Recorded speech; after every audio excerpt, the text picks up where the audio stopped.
Hello students, welcome to Formulator. आज जो हम लोग डिस्कस करने वाले हैं बिहार इंजीनियरिंग यूनिवर्सिटी का जो पीवाईक्यू क्वेश्चंस पूछे गए हैं फ्लूइड मैकेनिक्स का, उसके बारे में हम लोग डिस्कस करने वाले हैं। तो फ्लूइड मैकेनिक्स जो 2022 में पूछे गए हैं फोर्थ सेमेस्टर मैकेनिकल इंजीनियरिंग के स्टूडेंट को, इवन फोर्थ सेमेस्टर सिविल में भी पढ़ना है तो फोर्थ सेमेस्टर सिविल का सेपरेट किया हुआ है, फोर्थ सेमेस्टर मैकेनिकल का सेपरेट है। तो आज जो हम लोग डिस्कशन करने वाले हैं वो हमारा है fourth semester mechanical engineering, right. तो फोर्थ सेमेस्टर मैकेनिकल इंजीनियरिंग जो हमारा सब्जेक्ट का नाम दिया है फ्लूइड मैकेनिक्स, जिसका फोर्थ सेमेस्टर मैकेनिकल में जो पेपर कोड है, हमारा पेपर कोड है, इसमें पेपर कोड जो दिया गया है 102403 102403, ये हमारा पेपर कोड गिवन है। इस पेपर कोड का हमें पीवाईक्यू आज डिस्कशन करने वाला है, जो कि फोर्थ सेमेस्टर मैकेनिकल इंजीनियरिंग को पढ़ना है, मैकेनिकल इंजीनियरिंग को पढ़ना है बिहार इंजीनियरिंग यूनिवर्सिटी सिलेबस में। उसके पीवाईक्यू जो दो लास्ट ईयर जो पेपर एग्जामिनेशंस हुए थे, उसके हम लोग पीवाईक्यू सॉल्यूशंस के बारे में बात कर रहे हैं। तो हमारे कुछ कोर्सेज हैं जो fourth semester mechanical civil electrical as well as 6 semester के कोर्सेज, जिसमें mechanical civil double triple ECS CSE सारे courses complete recorded session plus live cum doubt session. Live cum doubt session इसलिए है कि बच्चे लोग क्लास देखें, उनको कोई डाउट होगा तो वो कहाँ पूछेंगे, लाइव कम डाउट सेशन। इसके अलावा जो आपका है प्री रिकॉर्डेड सेशन तो होंगे, live cum doubt session plus notes जो डिजिटली बोर्ड पे जो अवेलेबल हो रहे हैं उनका नोट्स आप प्रॉपर वे में नोट्स सोचेंगे। मीन्स पर्टिकुलर जो व्हाइट बोर्ड पेपर आया हो उसका नोट्स नहीं होंगे, लेकिन जो डिजिटल बोर्ड पे है उनका नोट्स मिल जाएंगे। प्लस इसमें 2 से 3 साल के पीवाईक्यू, अभी तो रिसेंट में जो फोर्थ सेमेस्टर है इसमें एक ही साल का पीवाईक्यू, लेकिन जैसे में थर्ड सेमेस्टर होते हैं, फोर्थ सेमेस्टर होते हैं, उसमें 2-2 साल का पीवाईक्यू, इवन थर्ड सेमेस्टर में 3 साल का पीवाईक्यू, तो वो 3 साल का PYQ up to date PYQ सारे अवेलेबल होंगे, ठीक है। तो इस तरीके से सारे कोर्स का फीचर्स है, नॉमिनल फी वगैरह है, इवन कोर्सेस EMI पे भी अवेलेबल है, सारे कोर्स अवेलेबल है, ठीक है। चलिए, इसके बाद जो हमारा है पोर्शंस, जो फोर्थ सेमेस्टर जो कंप्लीट कोर्सेज के साथ PYQ video solutions, live classes, recorded session, 1-to-1 faculty interaction, faculty courses on EMI, ये सारे फीचर्स अवेलेबल है। आप चाहे तो देख सकते हैं।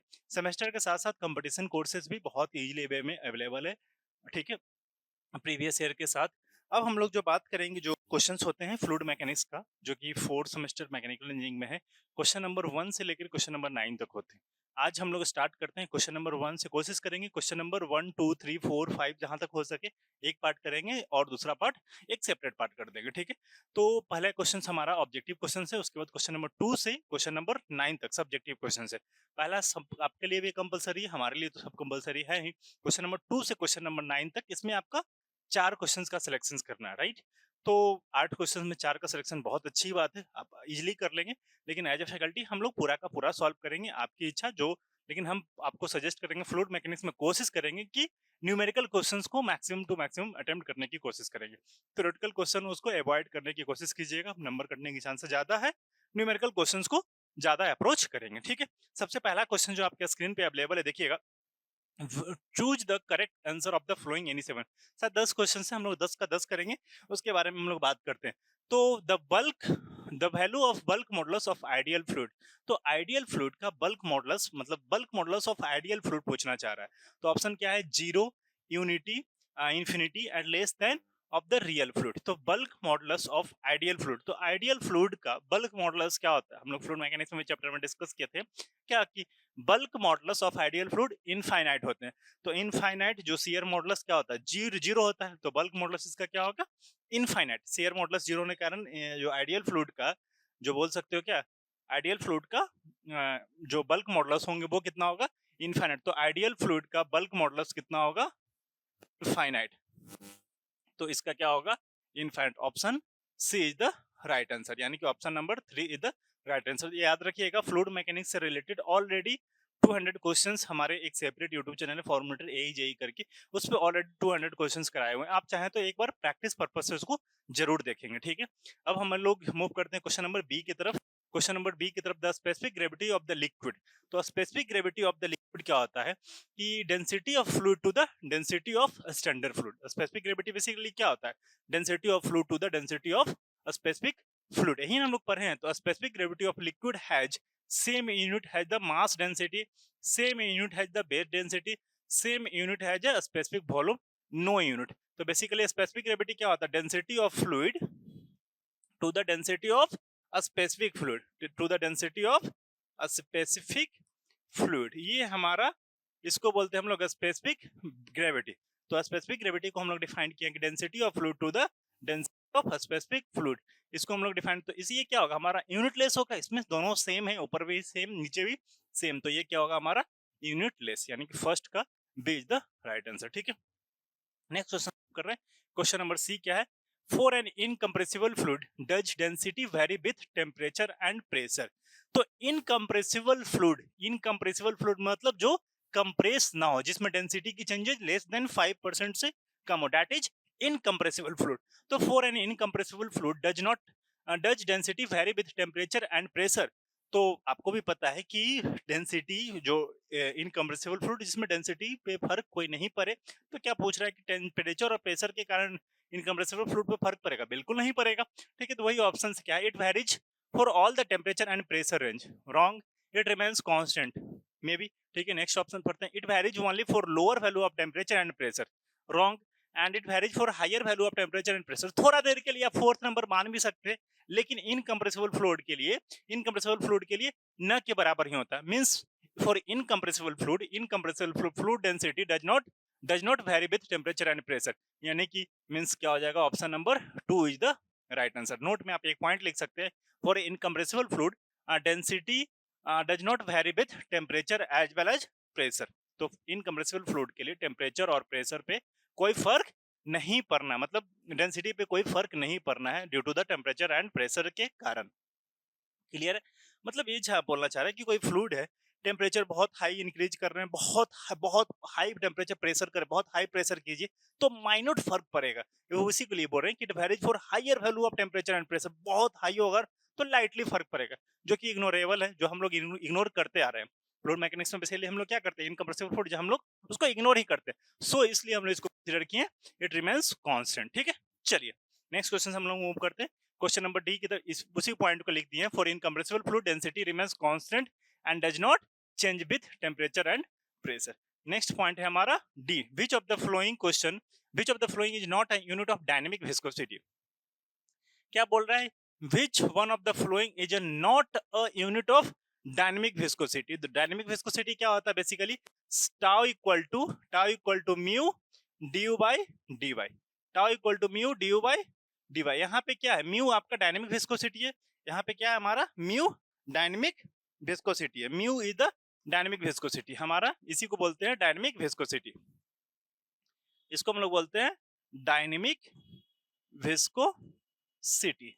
अब देखिए इसके यूनिट के बारे में बात करेगा तो म्यू इक्वल टू हम लोग लिख सकते हैं क्या, tau upon D you by D Y, D U upon D Y, that means ये D you by D Y क्या है, ये हमारा velocity gradient, this is the velocity gradient, this is the velocity gradient, velocity gradient. ठीक है, mu equal to tau upon D you by D Y and D by D Y that means velocity gradient.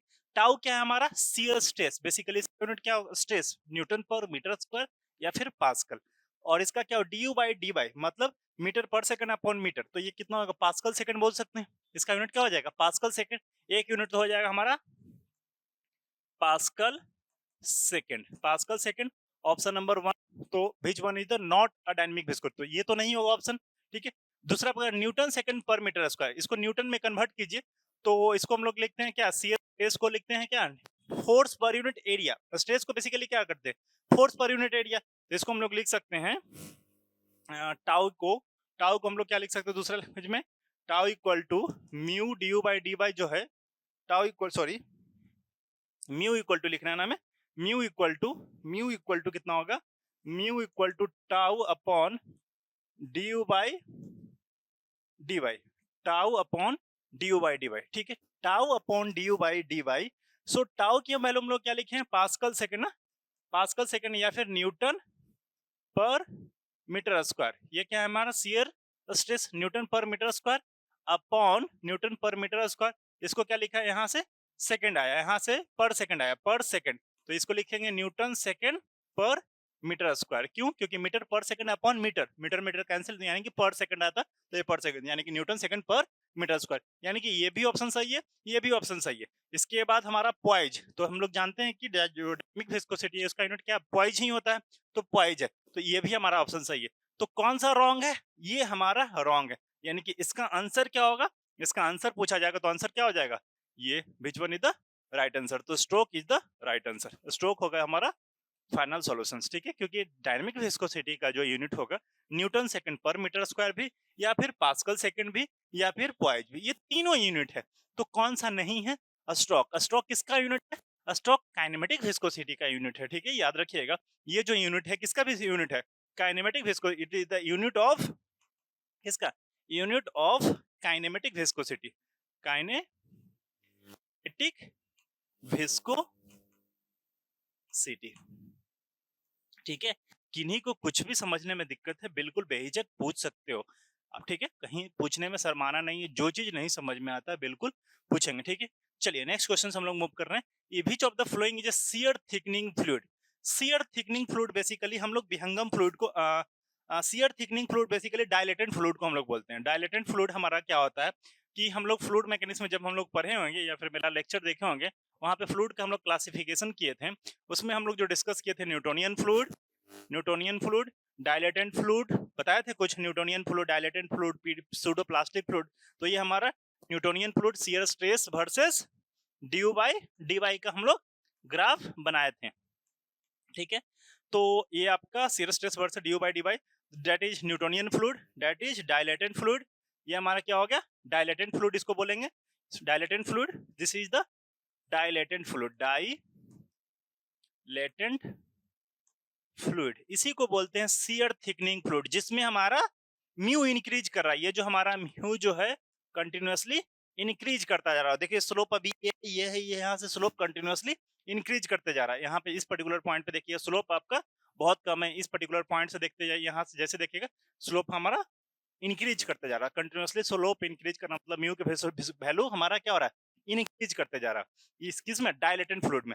अब यहाँ पे एक और fluid होता है, इसको बोलते हैं सूडो प्लास्टिक फ्लूइड, इसको बोलते हैं pseudo plastic fluid, PSU, pseudo plastic fluid, pseudo plastic fluid, ठीक है, ये हमारा dilatant fluid, pseudo plastic fluid, Newtonian fluid जिसको बोलते हैं, ठीक है। इसके बाद हम लोग इसको बोलते हैं, यहाँ से एक लाइन और ड्रॉ करेंगे जिसको बोलेंगे विहंगम फ्लूइड, दैट मींस विहंगम, BHINGUM, विहंगम फ्लूइड।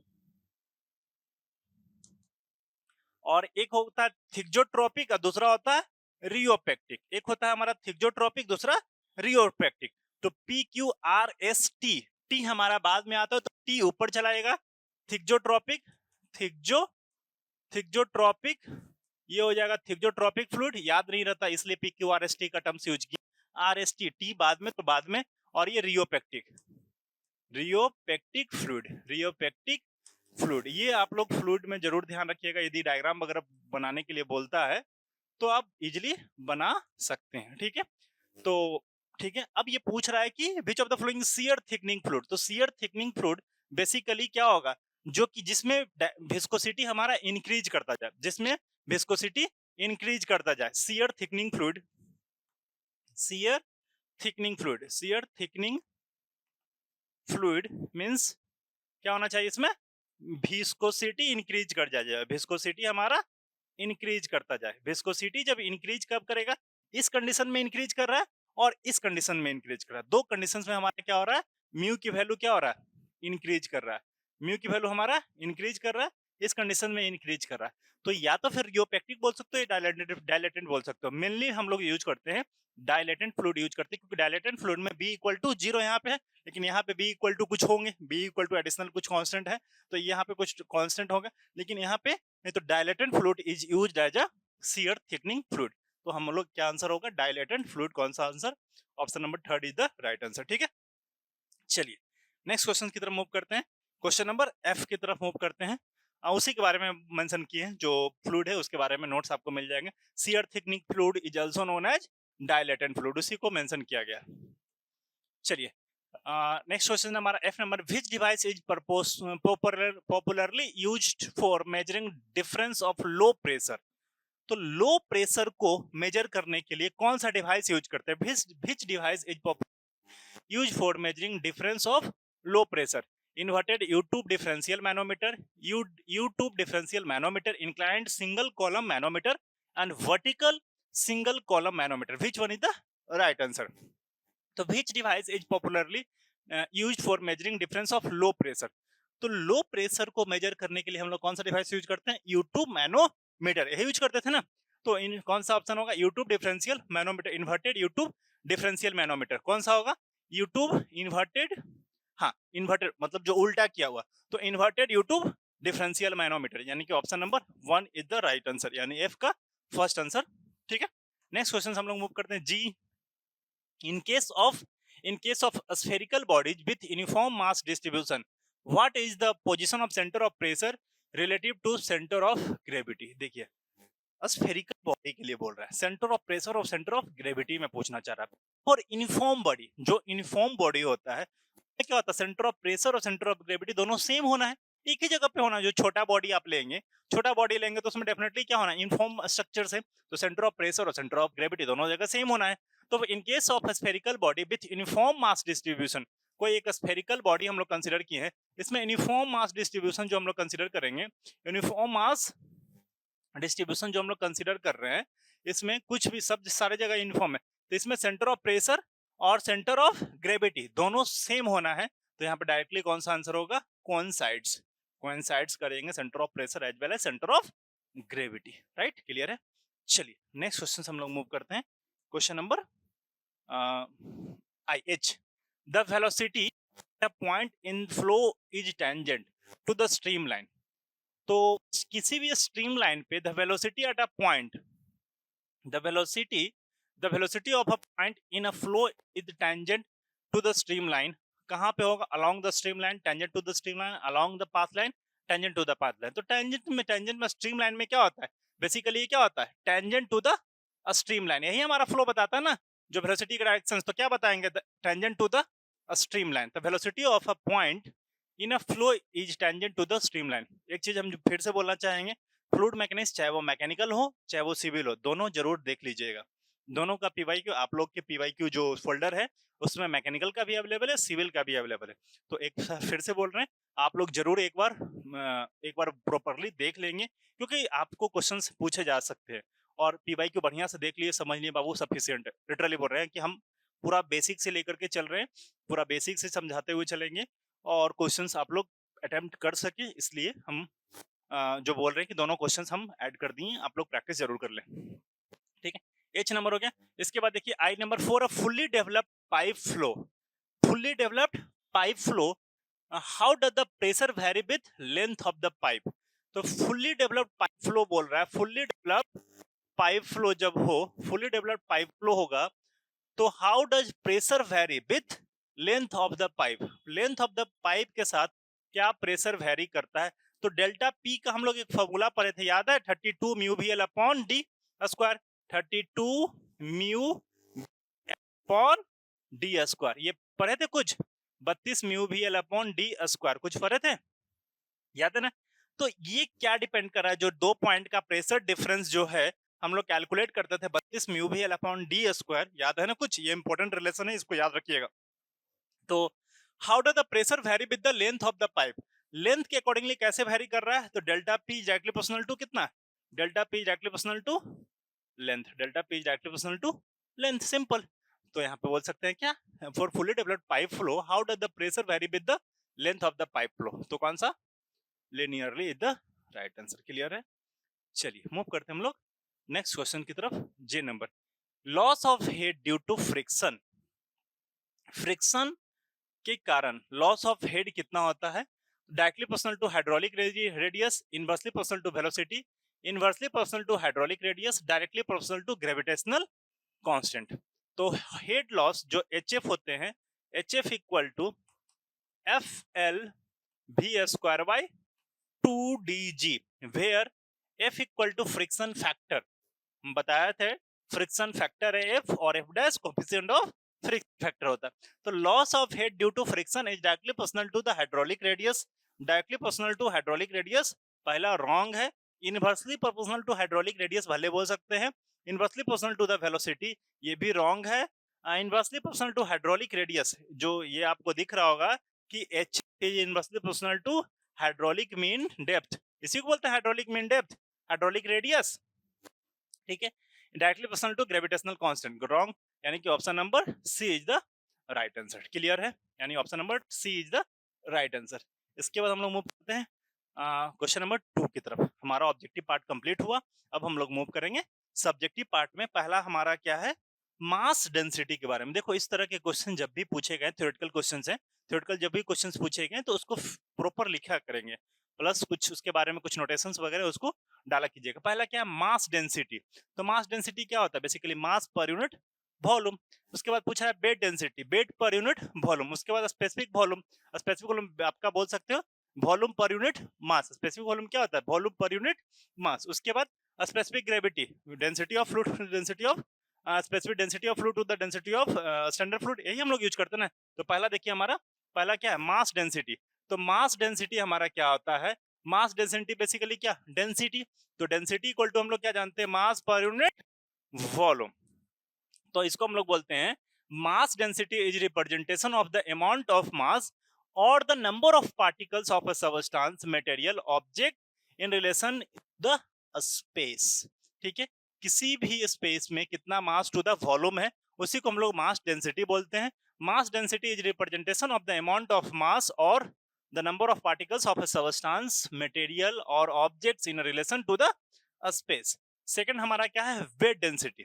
तो weight density is the weight of a substance or object per unit volume. It is also known as density. तो weight density weight per unit volume बोलेंगे।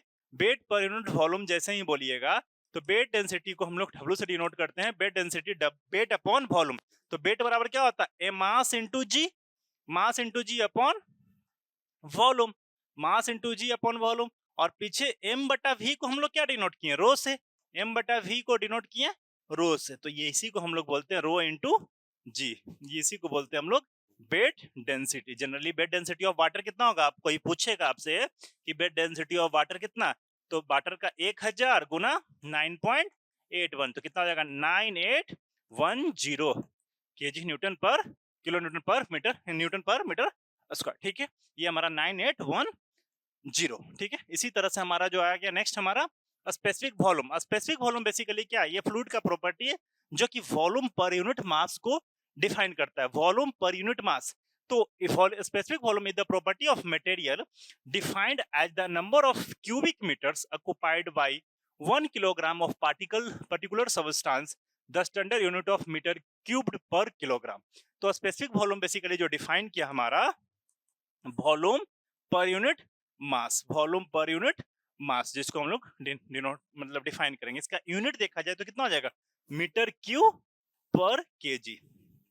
Unit सारा का unit clear है ना, सारा तो निकालिए डेंसिटी का, डेंसिटी का mass per unit volume means KG per metre cube.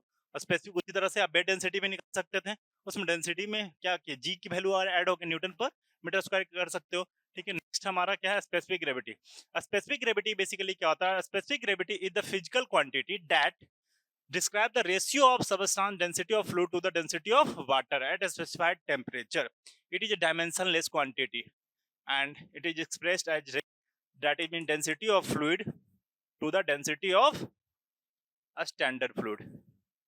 A standard fluid, एक चीज जरूर याद रखिएगा, हम लोग लिक्विड के केस में स्टैंडर्ड फ्लूइड वाटर लेते हैं एट 4 डिग्री सेंटीग्रेड पे, ठीक है, 1 atmospheric pressure and 4 degree centigrade पे, जिसकी जो वैल्यू होती है ये कितना होता है 1000 KG per metre cube. Density of water at 1 atmospheric pressure, 1 atmospheric pressure and 4 degree centigrade पे कितना होता है 1000 KG per metre square to the upon density of fluid to the density of standard fluid means ये।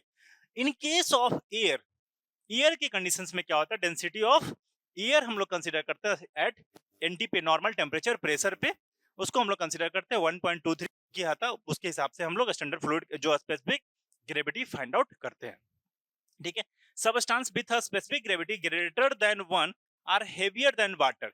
जो substance वैसा है जिसका specific gravity greater than 1 है, वो हाइयर क्या हेवियर होता है वाटर से, वो पानी में मतलब डूब जाएगा। जैसे में मरकरी डालते हैं, मरकरी पानी में नीचे, ऑयल में, और जैसे हम केरोसिन और ऑयल वाटर का मिक्सचर करते हैं तो क्या होता है, केरोसिन जल जाता है, वाटर नीचे बैठ जाता है, यही होता है ना। तो केरोसिन का डेंसिटी क्या है, कम है विथ रिस्पेक्ट टू वाटर, सो वो आपका ऊपर आ गया और वाटर नीचे चला गया। मरकरी रखते तो मरकरी नीचे चला जाएगा, वाटर ऊपर रह जाएगा, यही होता है ना, ठीक है। And those whose specific gravity less than 1 lighter than the water, for example most of the pure alcohol have specific value is about 0.8। जितना भी अल्कोहल आप लोग यूज करते हैं, अल्कोहल हालांकि बिहार में बंद है तो फिर यहाँ पे कोई कंजम्पशन तो नहीं है, लेकिन फिर भी जो क्या है अल्कोहल आपका डेंसिटी लाइटर है, वो जनरली ऊपर आप देखते होंगे कि जब अल्कोहल आप लोग पिए होंगे, ठीक है, या फिर जब भी लगाए होंगे तो उसमें क्या होता है कि आपका अल्कोहल अपर ऊपर वो सेक्शन में आ जाता है और नीचे पानी थोड़ा नीचे, आपको देर छोड़ दीजिए, आप मिलता है वो बात की बात है, कुछ देर छोड़ दीजिए, पानी नीचे बैठ जाएगा, पानी नीचे चला जाएगा और अल्कोहल ऊपर चला जाएगा, क्यों, due to the lower density, ठीक है। चलिए नेक्स्ट है हमारा क्वेश्चन नंबर 2 का बी। ये क्वेश्चन है, एक अच्छा क्वेश्चन डाला हुआ है, एक हम अपने लेक्चर में भी कराए हुए हैं इस क्वेश्चन को। देखिएगा, सबसे पहले इस क्वेश्चन को समझेंगे, आप लोग समझने में थोड़ा सा गलती करते हैं जिसके कारण ये प्रॉब्लम होती है। क्वेश्चन नंबर 2 का बी जो है, a thin plate is placed between two flat surface, ठीक है। एक थिन प्लेट है जो कि दो सरफेस के बीच में, दो फ्लैट सरफेस के बीच में एडजस्ट है, ठीक है। A thin plate is placed between two flat surface edge apart such that viscosity of liquid on top and bottom of the plate are mu1 and mu2 respectively, ठीक है। Determine the position of the plate from the top such that the viscous resistance to uniform motion of the plate is minimum। मतलब viscous resistance हमें minimum करना है कि उसमें हमको कहाँ पे प्लेट को रखें, मतलब समझ नहीं पा रहे होंगे आप। देखिए दो प्लेट है, मीन्स मान लेते हैं ये हमारा कैलकुलेटर हुआ, ठीक है, ये दो प्लेट हुआ, दो प्लेट के बीच में फिक्स है। अब यहाँ पे एक फ्लैट प्लेट है, एक फ्लैट प्लेट है, इसमें हम लोग इस प्लेट दोनों का डिस्टेंस कितना h है, इस फ्लैट प्लेट को कहाँ पे रखें, कहाँ पे रखें, और इसमें रख रहे हैं, इसमें ऊपर का विस्कोसिटी म्यू1 है और नीचे का विस्कोसिटी म्यू2 है, नीचे का विस्कोसिटी म्यू2 है। तो इसको कहाँ पे रखें सच दैट ये जो खींच रहे हैं विस्कस फोर्स जो लगेगा वो मिनिमम होगा। समझ पाए क्वेश्चन, क्वेश्चन समझना ज्यादा जरूरी है। ये फ्लैट प्लेट है हमारा जिसका डिस्टेंस h है, दोनों का डिस्टेंस कितना है, h है। अब बीच में एक फ्लैट प्लेट हम डाल रहे हैं, दोनों बीच में हम एक फ्लैट प्लेट डाल रहे हैं और दोनों उसमें ऊपर वाले का विस्कोसिटी म्यू1 है, नीचे का विस्कोसिटी म्यू2 है। अब इसको जो खींचा जा रहा है, मतलब इसको खींच रहे हैं या पुल पुल जो कर रहे हैं, तो इसके कारण क्या हो रहा है, एक रेसिस्टेंस डेवलप हो रहा है। तो ये पूछ रहे हैं कि मिनिमम रेसिस्टेंस डेवलप कब होगा, कि मतलब इसको कहां पे रखें सच दैट ये मिनिमम रेसिस्टेंस डेवलप हो। इस रिलेटेड हमें सॉल्व करना है इस क्वेश्चन को। तो सबसे पहले हम लोग एक डायग्राम बनाते हैं, डायग्राम बनाते हैं जिसमें हमारा एक फिक्स प्लेट है, सॉरी एक हमारा एक प्लेट, दूसरा प्लेट, ये हमारा फिक्स प्लेट है, ठीक है, ये हमारा फिक्स प्लेट है जिसका डिस्टेंस दोनों के बीच में क्या है, h, दोनों का डिस्टेंस h दिया हुआ है। अब इसके बीच में एक प्लेट हम इंसर्ट किए हैं, यहाँ पे हम लोग एक प्लेट को इंसर्ट किए हैं, एक थिन प्लेट, आपको दिख रहा होगा मोटा हालांकि, लेकिन ये एक थिन प्लेट है जिसको हम v स्पीड से बाहर की तरफ खींच रहे हैं, ठीक है, ठीक है। फिर से क्वेश्चन पर, a thin plate is placed between two flat surface, ये हमारा ऊपर वाला जो है ये फ्लैट सरफेस हुआ, ये दोनों हमारा क्या हुआ, ये हमारा फ्लैट सरफेस हुआ, this is the flat surface, this is the flat surface, और ये हमारा क्या हुआ, thin plate, this is the plate, ये हमारा प्लेट हुआ, ठीक है, ये हमारा क्या हुआ, प्लेट हुआ, ठीक है। Place such that apart viscosity of the liquid on the top and the bottom of the plate are म्यू1 एंड म्यू2। यहाँ पे जो विस्कोसिटी हमारा म्यू1 है और यहाँ पे जो विस्कोसिटी है हमारा म्यू2 है, ठीक है। Determine the position of the plate from the top, यहाँ से पूछ रहा है कि यहाँ से इसको कहाँ पे रखें कि सच दैट ये मिनिमम विस्कस रेसिस्टेंस हो। तो हम इसको मान लेते हैं हम लोग x या फिर y मानते हैं, क्योंकि ये वर्टिकल डायरेक्शन है, y मान लेते हैं। तो ये डिस्टेंस कितना हो जाएगा, h माइनस वाई, बताइए ये क्लियर है। Let this distance is h1 या y एंड दिस डिस्टेंस क्या हो जाएगा, टोटल डिस्टेंस h है। देखो ये हम लोग जो रखें, ये जो फॉर्मेशन हुआ, ये प्लेट हुआ, ठीक है, इसके ऊपर एक है, तो ये दोनों जो डिस्टेंस है इसको हम लोग मान लिए y, और नीचे वाला डिस्टेंस क्या हो जाएगा, h minus y automatically. Clear है? ये टोटल डिस्टेंस y है, टोटल डिस्टेंस h है, इसको मान लिए y, तो डेफिनेटली नीचे क्या हो जाएगा, h माइनस वाई। ये प्लेट बाबू एकदम पतला है, एकदम पतला प्लेट है, समझ लो थीन प्लेट है, ठीक है। तो ये y और h माइनस वाई हो गया बस, ठीक है। अब देखो यहाँ पे हम लोग चेक करेंगे कि विस्कस रेजिस्टेंस कितना होगा। तो विस्कस रेजिस्टेंस एट इक्विलिब्रियम पे क्या होना चाहिए, न्यूट्रल, फोर्स तो जीरो होना चाहिए। फोर्स तो हम लोग यहाँ पे जो निकालते हैं, तो इसके कारण शियर स्ट्रेस इस फ्लूइड में, यहाँ पे म्यू1 के कारण शियर स्ट्रेस ऐसा लगेगा, और इसमें शियर स्ट्रेस ऐसा लगेगा। शियर स्ट्रेस लग रहे हो, तो शियर स्ट्रेस टाउ1 प्लस टाउ2, टाउ1 है टाउ2, नेट हम लोग पूछना चाह रहा है, इसको बोल सकते हैं शियर स्ट्रेस कि बोले मिनिमम विस्कस रेसिस्टेंस। तो शियर स्ट्रेस हम लोग लेकर शियर फोर्स में कंसीडर कर लेते हैं, शियर फोर्स में हम लोग कंसीडर कर लेते हैं। तो शियर फोर्स, फोर्स में हम लोग लिखना चाहें तो F1 प्लस F2। चूंकि ये ड्रैग फोर्स है, सरफेस पे लग रहा है, तो FD1 यूज कर ले। एक FD1 मतलब drag force, FD2 drag force, तो इसको हम लोग यूज कर सकते हैं FD1 प्लस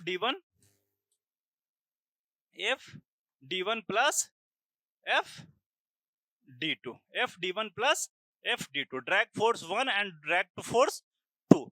तो ड्रैग फोर्स इसको हम लोग कंसीडर किए 1, इसको 2, तो क्या होगा, force equal to shear stress म्यू1 मतलब टाउ1 इंटू A1 ना, टाउ1 इंटू A1 प्लस टाउ2 इंटू A2, टाउ2 इंटू A2 होगा शियर स्ट्रेस इंटू एरिया यार, शियर स्ट्रेस। और चूंकि ये प्लेट फ्लैट प्लेट है, तो जो एरिया ऊपर होगा वही एरिया नीचे होगा, तो इस एरिया को मान लेते हैं कैपिटल ए, इस एरिया को मान लेते हैं हम लोग कैपिटल ए। क्लियर है? तो कैपिटल ए मानेंगे तो टाउ1 ए प्लस टाउ2 ए। क्लियर है?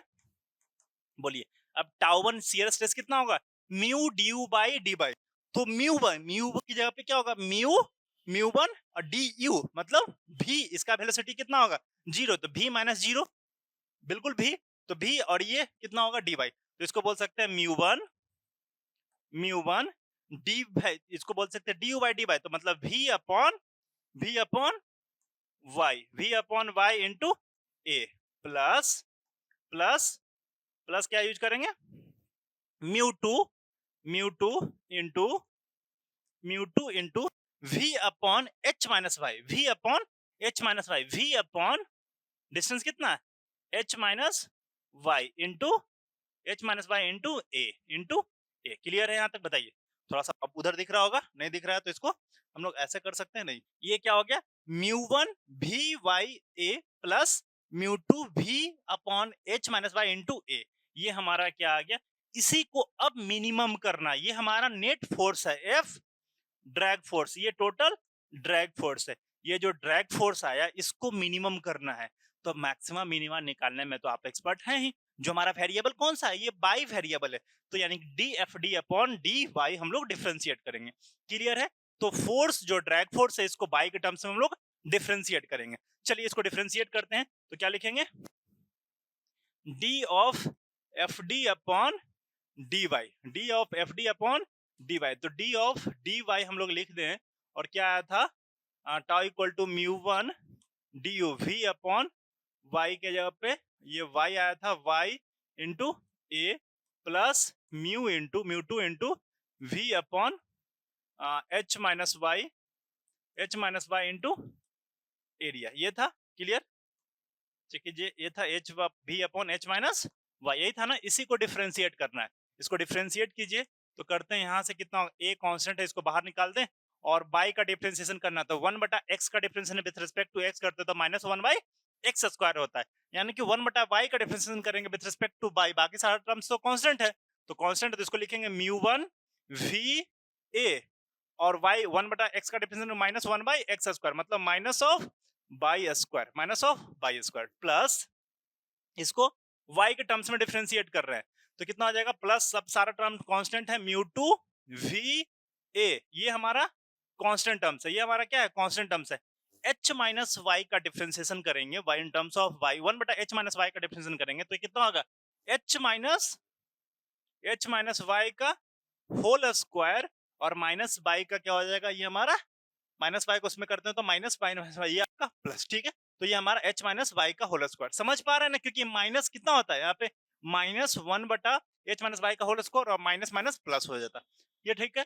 अब हमको फॉर मैक्सिमा मिनिमा के लिए निकालना है, तो इसको क्या करेंगे, equal to 0 for maxima minima, for maxima और मिनिमा हम लोग क्या करते हैं, d f d upon D y को हम लोग क्या करेंगे, इक्वेट करेंगे 0 से। तो इसको इक्वेट कीजिए 0 से, तो भी ए दोनों में से कॉमन निकाल देते हैं, दोनों में से कॉमन निकाल, या फिर इक्वेट करते हैं इसको, तो μ1 V A upon minus of Y square plus μ2 V A upon H minus Y square equal to 0। ठीक है। अब इसको उधर लेके जाइए, इसको उधर लेके जाते हैं तो कितना हो जाएगा, μ2 V A upon H minus Y का whole square equal to μ1 V A upon Y square. Clear है, वाई स्क्वायर क्लियर। अब यहां से कौन सा कैंसिल आउट हो सकता है, ए से ए कैंसिल आउट हो जाएंगे, ए से ए कैंसिल आउट हो जाएंगे, भी से भी कैंसिल आउट हो गए, ये दोनों टर्म्स कैंसिल आउट हो गए। अब क्या बचेगा, μ2 अपॉन एच माइनस वाई का whole square equal to μ1 upon Y square. यहाँ पे देखिए हम लोग नोट डाउन करते हैं, μ2 अपॉन वाई का होल स्क्वायर, वाई का whole square plus equal to μ1 upon H minus Y का होल स्क्वायर। राइट, क्लियर है यहाँ तक, μ1 अपॉन μ2 सारी चीजें क्लियर है। अब बताइए यहाँ पे हम लोग लिख सकते हैं क्या, किसकी वैल्यू निकालना है हमको, h की वैल्यू निकालना है, तो इसको हम लोग इधर ले आए, तो h minus Y upon Y, इसको क्रॉस इधर ले आए, इसको लिख सकते हैं equal to square equal to μ1 upon μ2। Clear है यहाँ तक, h minus Y upon Y का whole square equal to μ1 upon μ2। इसको हम लोग निकालेंगे h minus Y upon Y equal to हम लोग लिखेंगे रूट अंडर μ1 अपॉन μ2। ठीक है, इसको और सिंप्लीफाई कीजिए तो क्या लिखेंगे, h बटा Y, h by Y minus of 1 equal to root under μ1 upon μ2, μ1 upon μ2। h by Y अब हम लोग इसको लिख सकते हैं और सिंप्लीफाई करेंगे तो क्या लिख सकते हैं, h by y equal to root under μ1 upon root under μ2 plus 1 इधर चला गया, सो इसको लिखेंगे h upon Y equal to root under μ1 plus root under μ2 upon root under μ2। ठीक है, सो हमें किसकी वैल्यू निकालना है, y की वैल्यू निकालना ना, हमें y की वैल्यू, h की वैल्यू तो ऑलरेडी गिवन है, सो y इक्वल टू हम लोग बोल सकते हैं y equal to h root under μ2 upon root under μ1 plus root under μ2। ये हमारा राइट आंसर होंगे, लेकिन अभी नहीं बोलोगे, एक्चुअली आंसर हमारा यही होगा लेकिन अभी नहीं बोलेंगे। अब हम लोग क्या करेंगे, इसको d2y by dx स्क्वायर निकालेंगे, d2fd अपॉन dy स्क्वायर निकालिएगा, और निकालेंगे तो हमें क्या मिनिमम निकालना है, तो ये टर्म्स हमारा क्या होना चाहिए, ग्रेटर देन 0 होगा। तो ये वैल्यू हम लोग ये वैल्यू निकाल करके d2y by d2fd upon dy square, कितना नंबर में क्वेश्चन पूछा गया उस पर डिपेंड करेगा, d2fd अपॉन dy स्क्वायर निकालोगे और ये y की वैल्यू उसमें पुट करोगे और ये शो करोगे this one is greater than 0, ये हमारा ग्रेटर देन 0 है, तभी इस चीज को इस पॉइंट पे क्या होगा, मिनिमा लाई करेगा। मतलब y equal to h root under μ2 upon root under μ1 plus μ2। This point जो है ऊपर से देखा जाए ये पॉइंट है हमारा जो बताएगा जहां पे शियर स्ट्रेस मिनिमम हो, जहां पे ड्रैग फोर्स जो लगेंगे वो मिनिमम से मिनिमम लगेगा। क्लियर है, बताइए सारा चीज क्लियर। अब हम लोग जो मूव करेंगे नेक्स्ट क्वेश्चन की तरफ, क्लियर है ना, आता कोई कंफ्यूजन, किसी तरह का कोई डाउट है बिल्कुल रिप्लाई कीजिए, मैसेज कीजिए, हम लोग उसके सॉल्यूशंस पे काम करेंगे। ठीक है, आप लोग को समझ में आना चाहिए, ये इंपॉर्टेंट है बाबू। ठीक है, चलो अब हम लोग मूव करते हैं नेक्स्ट क्वेश्चन की तरफ। What are the manometers and they are classified. तो मैनोमीटर का क्लासिफिकेशन है बेसिकली, ये ऑलरेडी हम लोग करा चुके हैं। तो मैनोमीटर बेसिकली हम लोग सिंपल मैनोमीटर और डिफरेंशियल मैनोमीटर में हम लोग क्लासिफाई करते हैं। और मैनोमीटर बेसिकली क्या है, प्रेशर मेजरिंग इंस्ट्रूमेंट है। Manometer is device used to pressure measuring instrument. ठीक है, तो मैनोमीटर को बेसिकली हम लोग दो तरीके का क्लासिफिकेशन करते हैं, on the basis of liquid column deflection, और दूसरा हम लोग जो डिफ्लेक्शन करते हैं on the basis of elastic property. तो इसके जो क्लासिफिकेशंस हैं, ऑन द बेसिस ऑफ, पहला जो होगा हमारा ऑन द बेसिस ऑफ, क्या बोल सकते हैं, on the basis of liquid column deflection, on the basis of जो क्लासिफिकेशन करते हैं, on the basis of, on the basis of, on the basis of liquid column deflection, liquid column deflection, column deflection, on the basis of liquid column deflection. दूसरा क्या होता है, on the basis of elastic property बोल सकते हो, on the basis of elastic property, on the basis of, basis of elastic property, right. ये हम लोग बेसिकली दो तरीके क्लासिफिकेशन करते हैं, पहला on the basis of liquid column deflection, दूसरा इलास्टिक प्रॉपर्टी कर। तो on the basis of liquid column deflections को भी दो पार्ट में बांटते हैं, एक होता है सिंपल मैनोमीटर, दूसरा होता है डिफरेंशियल मैनोमीटर। तो एक को हम लोग क्लासिफाई करेंगे जो सिंपल मैनोमीटर होगा, इसको हम लोग जो क्लासिफाई करेंगे एक सिंपल मैनोमीटर, दूसरा डिफरेंशियल मैनोमीटर। एक होगा हमारा सिंपल मैनोमीटर, मैनोमीटर, और दूसरा होगा हमारा डिफरेंशियल मैनोमीटर, दूसरा होगा डिफरेंशियल मैनोमीटर। ठीक है, एक हो गया सिंपल मैनोमीटर, दूसरा हो गया डिफरेंशियल मीटर। सिंपल मैनोमीटर में बोलेंगे, सिंपल मैनोमीटर में बोलेंगे तो हम लोग पीजोमीटर, पीजोमीटर बोलते हैं, यूटू मैनोमीटर बोलते हैं, सिंगल कॉलम मैनोमीटर बोलते हैं। डिफरेंशियल मैनोमीटर में बोलेंगे differential Yutu manometer, inverted Yutu manometer वगैरह बोलते हैं। ठीक है, और जो on the basis of elastic property में हम लोग जो यूज करते हैं, जो मैकेनिकल गेज वगैरह से रिलेटेड होता है, उससे हम लोग काउंट करते हैं। तो इसको हम लोग बेसिकली ये सिलेबस में नहीं है, on the basis of elastic property बोलते हैं mechanical gauge, mechanical gauge instrument है, mechanical gauge. Just like example में आप कंसीडर कर सकते हो, एग्जांपल में कंसीडर कर सकते हो बॉर्डन ट्यूब, बॉर्डन ट्यूब बोल सकते हैं, बॉर्डन ट्यूब, डायफ्राम गेज, इस तरह का डिवाइस यूज कर सकते हैं। Bourdon tube, BOURN, Bourdon tube, diaphragm gauge, DIAPHRM, diaphragm gauge, diaphragm gauge, Bourdon tube, इस तरह का इंस्ट्रूमेंट हम लोग यूज करते हैं on the basis of elastic property. ठीक है, ये हम लोग का on the basis of elastic mechanical gauge, Bourdon tube, diaphragm gauge, ये सब हम लोग यूज करते हैं on the basis of elastic property, right. अब हम लोग जो डिस्कस कर रहे हैं किसमें, on the basis of simple manometer, simple manometer, differential manometer. तो सिंपल मैनोमीटर में क्या आएगा, पीजोमीटर आएगा, सिंगल कॉलम मैनोमीटर आएगा, डिफरेंशियल मैनोमीटर, यूटू मैनोमीटर आएंगे। इसमें हम लोग बोलेंगे सिंपल मैनोमीटर में पीजोमीटर, पीजोमीटर, पीजोमीटर, दूसरा हो जाएगा हमारा U tube manometer and differential manometer, U tube manometer, U tube manometer and single column manometer, दूसरा यूज कर सकते हैं। थर्ड क्या, सिंगल कॉलम मैनोमीटर, याद होगा डायग्राम सबका, सिंगल कॉलम मैनोमीटर। ठीक है, देखो बाबू, पीजोमीटर एक ऐसा इंस्ट्रूमेंट है जो कि निगेटिव प्रेशर को नहीं मेजर करेगा और लिक्विड गैस प्रेशर को नहीं मेजर, क्योंकि इसका दोनों एंड ओपन में एटमॉस्फेरिक प्रेशर, एटमॉस्फेयर में ओपन ओवर रहता है, जिसके अगर निगेटिव प्रेशर मेजर करेगा तो पता चला कि एटमॉस्फेयर से ही सक कर लिया, तो निगेटिव प्रेशर मेजर नहीं करेगा।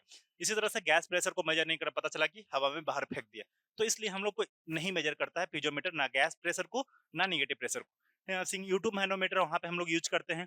सिंगल कॉलम मैनोमीटर जहाँ पे डिफ्लेक्शंस बहुत प्रिसाइज हम लोग को मेजर करना, तो वहाँ पे हम लोग सिंगल कॉलम मैनोमीटर यूज करते हैं। इसी तरह से डिफरेंशियल मैनोमीटर जो होता है, डिफरेंशियल मैनोमीटर जो होते हैं, differential U tube manometer and inverted U tube manometer होते हैं। यहाँ पे दो तरह का होते हैं, डिफरेंशियल यूट्यूब मैनोमीटर, डिफरेंशियल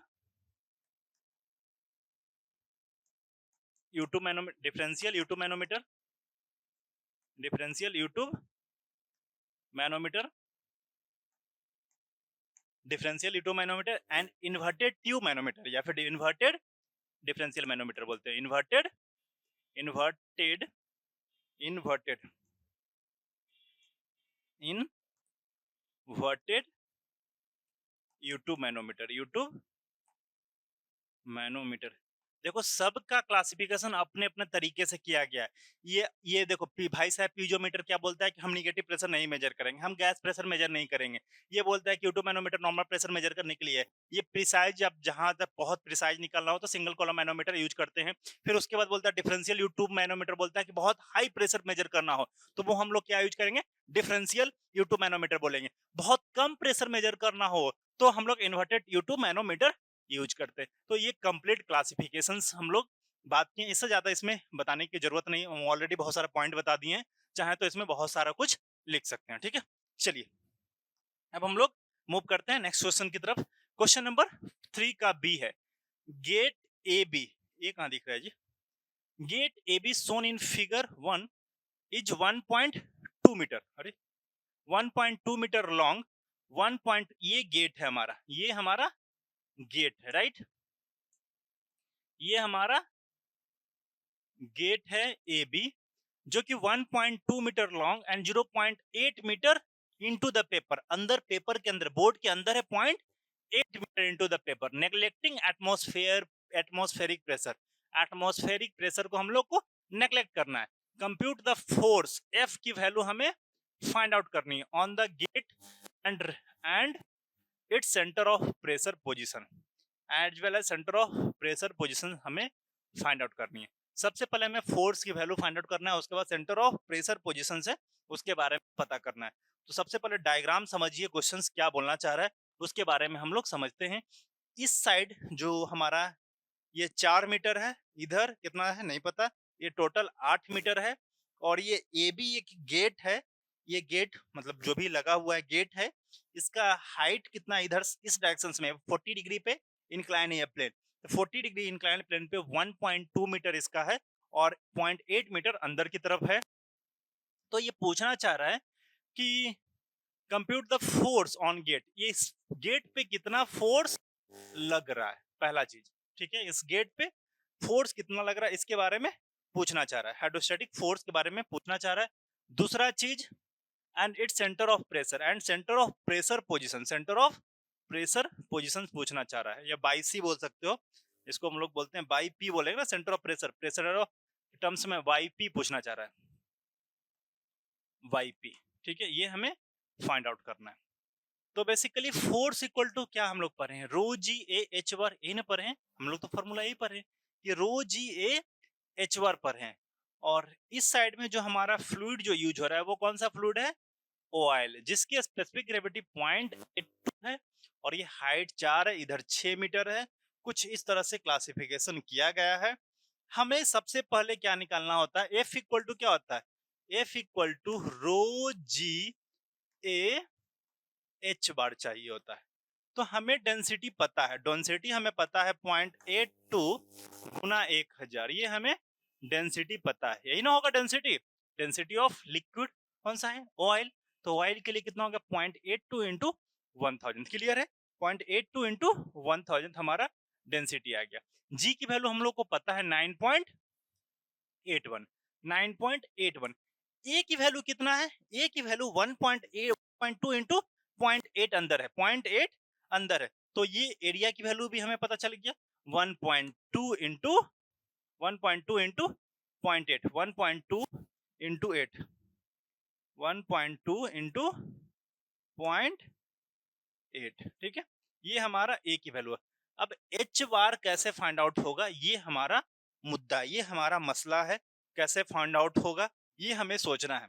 तो एच बार बेसिकली क्या होता है, ये इस पर्टिकुलर पॉइंट का मिड पॉइंट लेना है, इस पर्टिकुलर पॉइंट का, ये हमें फाइंड आउट करना है, ये वैल्यू हमें फाइंड आउट करना है, ये वैल्यू हमें फाइंड आउट करना है। कैसे फाइंड आउट होगा, तो ये चार तो ठीक है, ये हमारा चार ठीक है, ठीक है।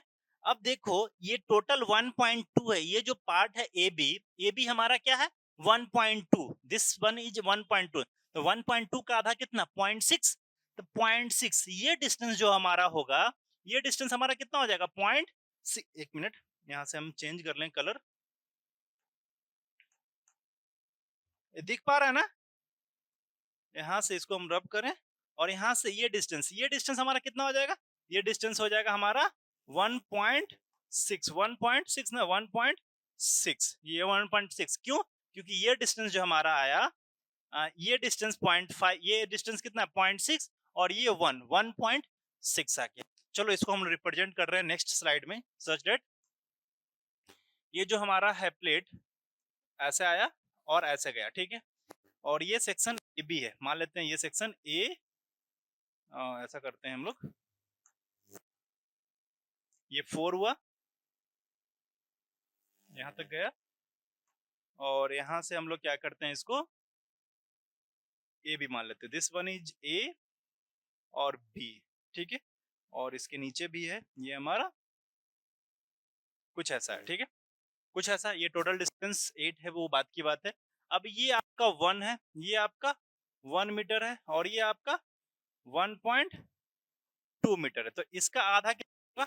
इसका आधा देखा जाए तो ये कितना हो जाएगा 0.6, ये हो जाएगा हमारा 0.6। तो ये एच बार कहाँ पे लाई करेगा? ये एच बार इसके बीच में लाई करेगा। ये इसके एच बार कहाँ लाई करेगा? इसके बीच में, ठीक है, इसके बीच में। यहां से हमारा ये जो टर्म्स होगा क्या होगा? H bar, that is h bar. तो ये वैल्यू हमें फाइंड आउट करना, और ये एंगल दिया हुआ हमारा कितना 40 डिग्री। ये एंगल हमारा जो दिया हुआ है 40 डिग्री। तो ये है भाई साहब, तो हमें पता है 4 मीटर है, ये 4 मीटर है। अब इसको हम इधर के डायरेक्शन में कुछ देर के लिए हम हो जाते हैं, तो ये टोटल डिस्टेंस कितना होगा? ये टोटल डिस्टेंस कितना हो जाएगा बाबू? ये टोटल डिस्टेंस हमारा आया 1.6 आया, 1.6, ठीक है, 1.6। तो ये हमारा हो जाएगा ये 40 डिग्री, ये 40 डिग्री, तो 1.6 कॉस थीटा और ये हो जाएगा हमारा 1.6 sine theta. 1.6 sine 40 degree, clear है? 1.6 साइन 40 डिग्री, यानी कि एच बार इक्वल टू हम लोग बोल सकते हैं, h bar equal to, h bar की जो वैल्यू होगी हमारा, एच बार का जो वैल्यू होगा हमारा कितना 4 प्लस 1.6 साइन 40 डिग्री। कैलकुलेटर में वैल्यू डालिए, कैलकुलेटर में वैल्यू डाल के बताइए कितना आ रहा है।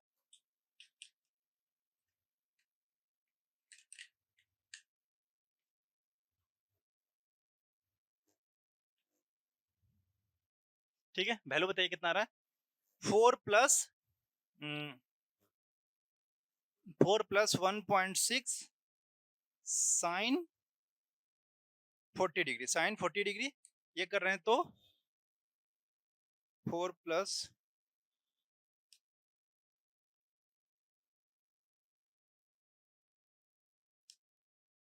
1.6 साइन 40 डिग्री 5.028 आ रहा है। 5 पॉइंट, आप लोग बहुत अच्छा रिप्लाई कर रहे हैं, 5.028 मीटर, ठीक है। ये हमारा एच बार की वैल्यू आ गया 5.028 मीटर। क्लियर है? यहाँ तक कोई कंफ्यूजन नहीं होना चाहिए, आई थिंक आप लोग को नहीं ना है। चलिए एच बार आ गया, तो अब हम लोग डायरेक्टली आते हैं फोर्स पे।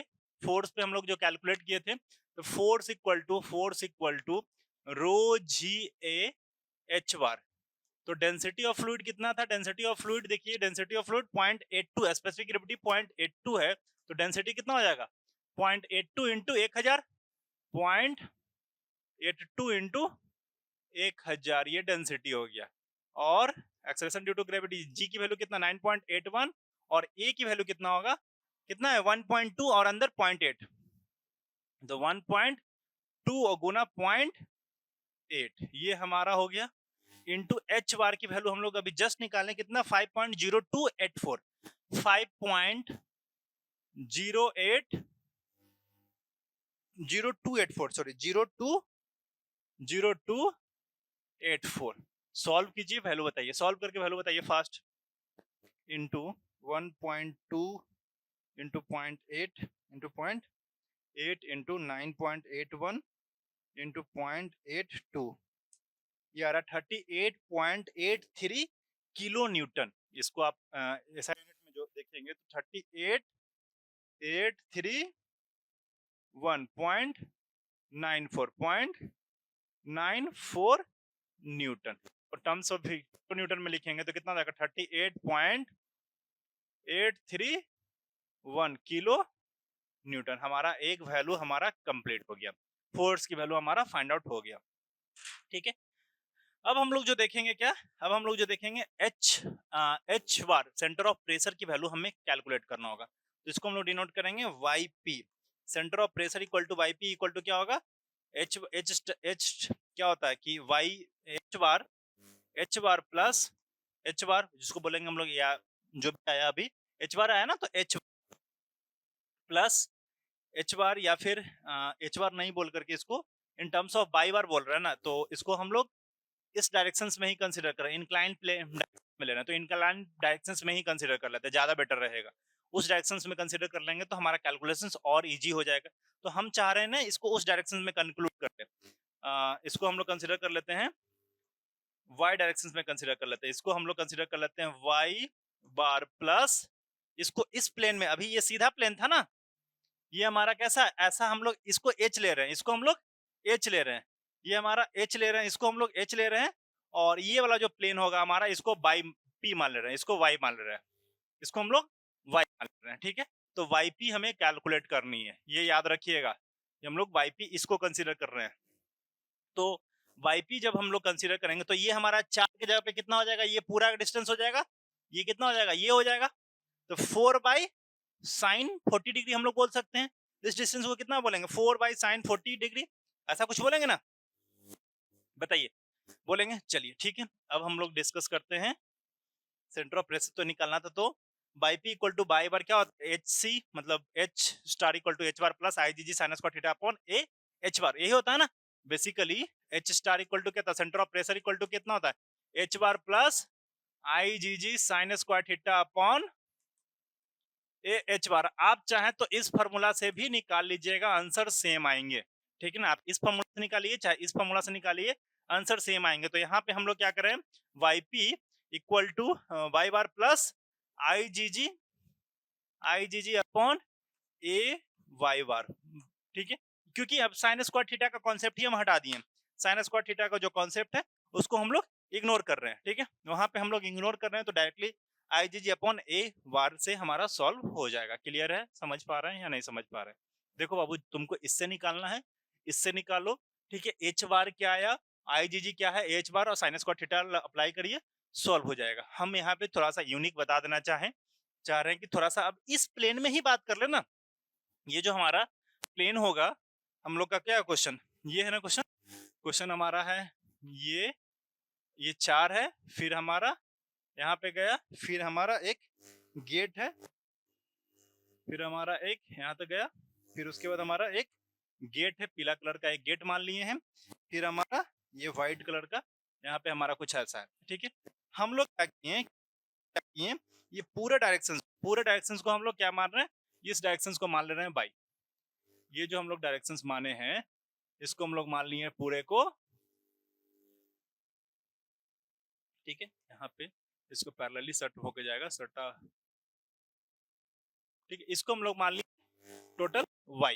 ठीक है, y के टर्म्स में डायरेक्शन, ये जो हमारा इंक्लाइन प्लेन है इसको हम लोग मान लिए हैं y। ठीक है, y माने हैं, तो ये डिस्टेंस 4 था, ये डिस्टेंस अभी व्हाइट वाला जो है हमारा डिस्टेंस ये 4 था, ये 4 था, और ये हमारा 1 था, ये 1.2 था, राइट, ये 1.2 था, राइट, और यहाँ पे जो भी टर्म्स था। ठीक है, ये सारी चीजें हैं।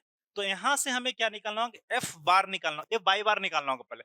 तो बाई बार हमारा क्या आएगा, ये हमारा वाई बार आएगा, इस पर्टिकुलर डायरेक्शन से देखा जाए तो वाई बार हमारा क्या आएगा, ये हमारा वाई बार आएगा, ये हमारा वाई बार आएगा। कैसे होगा, ये 4 है तो ये कितना होगा, ये value 4 by sine theta, this is the 4 बटा साइन 40 डिग्री, 40 डिग्री। तो यहाँ से हम लोग वाई बार फाइंड आउट करेंगे पहले।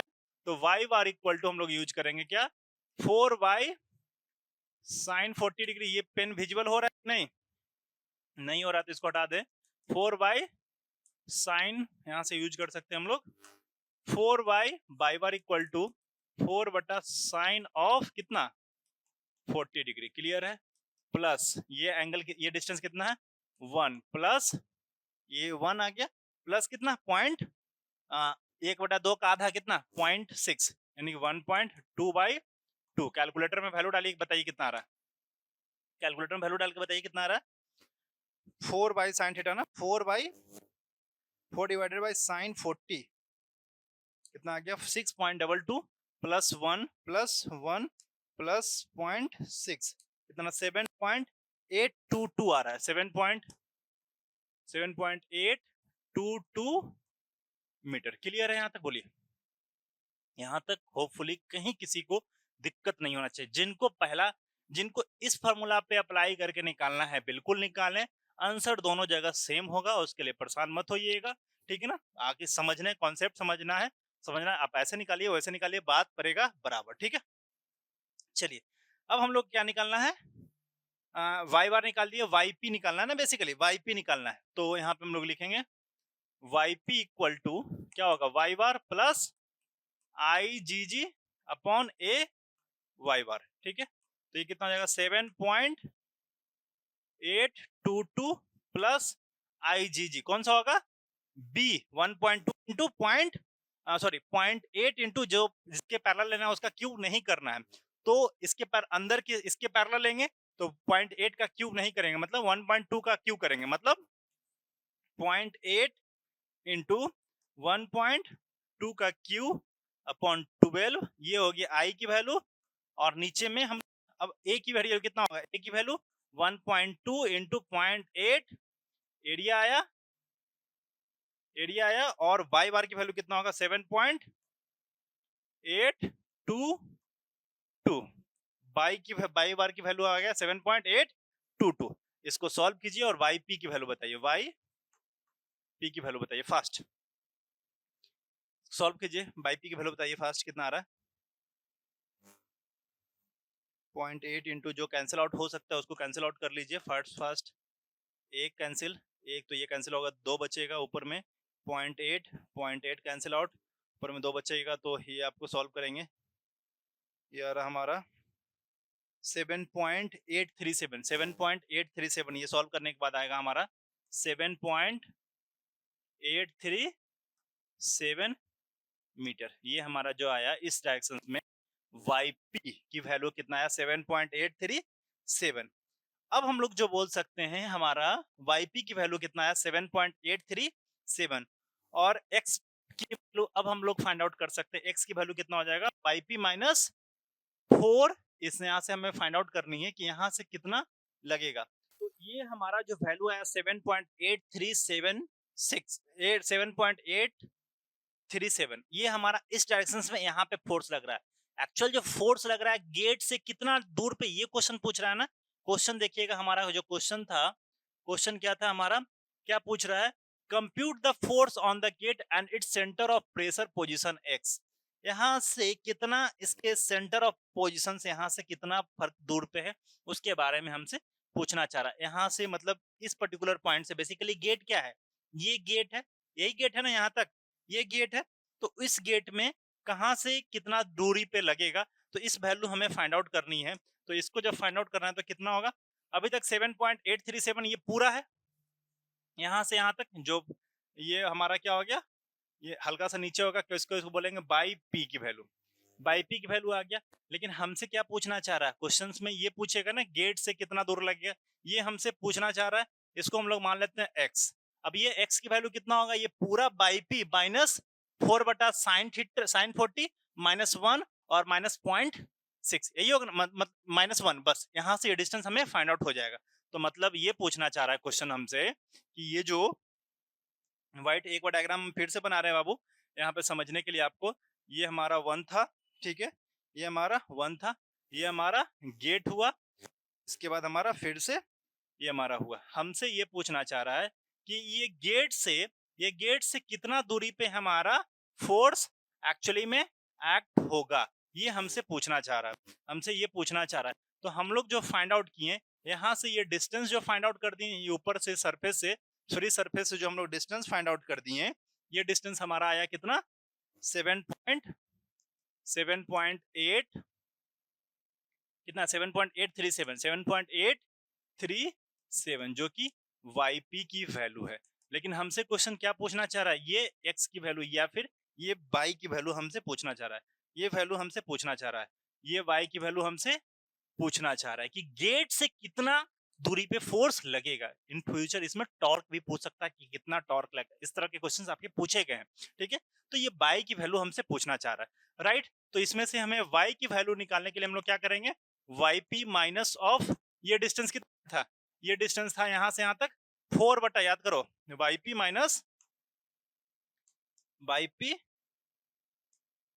पी माइनस क्या लिखेंगे, वाई पी माइनस 4 बटा sine of 40 degree, sine of 40 degree, ये हमारा साइन ऑफ 40 डिग्री आ गया माइनस ऑफ 1, ये हमारा पूरा डिस्टेंस यहाँ तक आ गया। अब यहाँ से ये डिस्टेंस कितना है वो हम तो पता चल गया, यानी कि ये वैल्यू हम लोग डायरेक्टली फाइंड आउट कर सकते हैं। 7.837 minus of 4y sine of 40 degree minus of 1।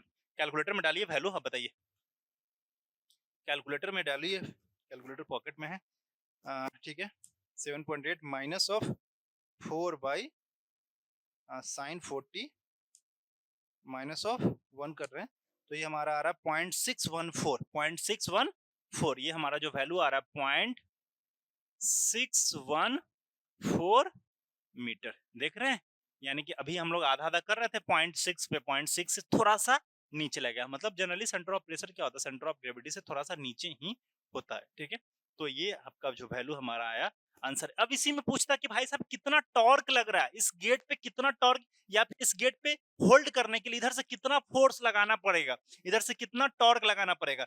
तो ये फोर्स और इतना डिस्टेंस के साथ मल्टीप्लाई कर दोगे तो उसको रेसिस्ट करने के लिए लगाना होगा ना, यहाँ से कितना मोमेंट लग रहा होगा बता सकते हैं ना, फाइंड आउट कर सकते हैं ना कि यदि ये गेट फ्री रहता, इधर से फ्री रहता और यहाँ से एक मोमेंट लग, तो कितना मोमेंट लग गया, तो फोर्स इनटू दैट डिस्टेंस कर लेंगे तो हमारा मोमेंट पता चल जाएगा कितना मोमेंट। इससे रिलेटेड कई बार क्वेश्चंस पूछे गए एग्जामिनेशंस में, बहुत सारे बच्चे को इंक्लाइन प्लेन में बहुत कंफ्यूजन होता है, बहुत कंफ्यूजन होता है। अब देखिए जो एच स्टार हम बोले थे निकालने के लिए, एच स्टार निकालेंगे तो वो क्या निकलेगा, ये सीधा वाला निकालेंगे, फिर उसको टेढ़ा जाना होगा, मतलब आप जो एच स्टार निकालोगे तो ये एच स्टार देगा, पहले शुरू में एच स्टार देगा, एच स्टार को फिर पहले कन्वर्ट करोगे में बाई पी में कन्वर्ट करोगे, बाई पी में कन्वर्ट करोगे, फिर वहां से y की वैल्यू आपको फाइंड आउट करनी होगी, राइट। इस तरीके से आपको फाइंड आउट करना होगा, दोनों में वाई पी की वैल्यू सेम आएंगे।